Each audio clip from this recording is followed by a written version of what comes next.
Mass incarceration. Well, just have faith. Genocide. Oh, just have faith.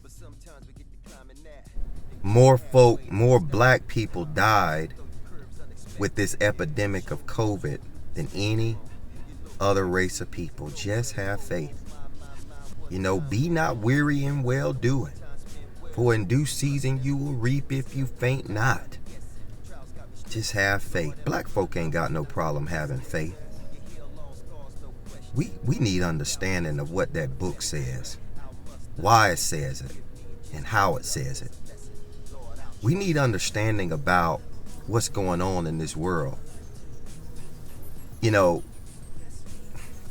lot of the scriptures in the text often refer to God as a he.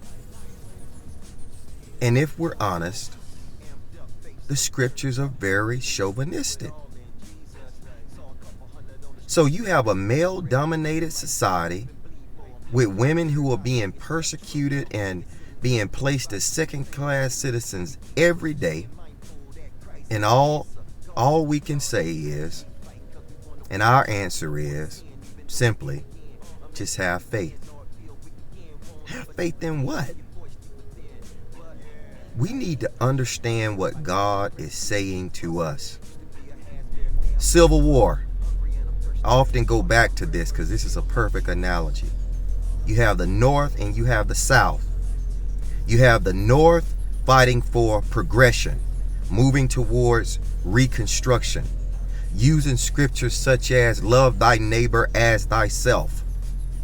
Then you have the South, the Confederacy, wanting to hold on to farming and wanting to hold on to their normal way of the economy at this time, which happened to entail slavery. It was a part of their culture. It was a part of their life.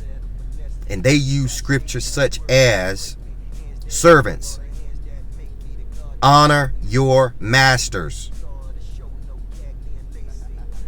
You had two opposing views, both using scripture, the bloodiest war on American soil over the Bible. But just have faith. Where would you have stood in that? Because I think a lot of times we don't understand is the Bible does have a lot of gray area. And I honestly believe God provides that gray area for us to think. God gave us a mind for us to think. Not for us to be repetitious, running around, being copycats, repeating what everybody else says. We got 1,000 Juanita Bynums, 1,000. Oh, Lord, oh, Lord, oh, Lord, yes, oh. Everybody copycats. Because very few want to understand that this thing is about a personal journey. It's about discovering ourselves in God. I'll never forget when I was young, about 8 or 9 years old, I needed God desperately. And I needed God because of what I was dealing with in my home and outside of my home. And I'll spare you the details until later. And so, as a young child, I cried out to God without anybody telling me. You know why? Because the witness of God was all around me. I remember walking outside to the right side of our mobile home, looking up into the skies and seeing the tips of the trees blowing in the wind. I remember hearing the birds chirp. And I remember the brightness of the sun. And I remember God comforting me that day, warming my heart. It was only after that people came to me with their renditions and understandings of God at wanting to lead me in the way that they understood who God was. It was the Jehovah's Witnesses, it was the Christians, and it was the Muslims, and it was all of these. God is not the author of confusion. We have to ask ourselves, did God take God's holy hand from heaven and write a book? Or did God use men to write this book? Yeah, God used inspired men. What are you talking about? Those men were no more inspired than me and you. Absolutely bogus.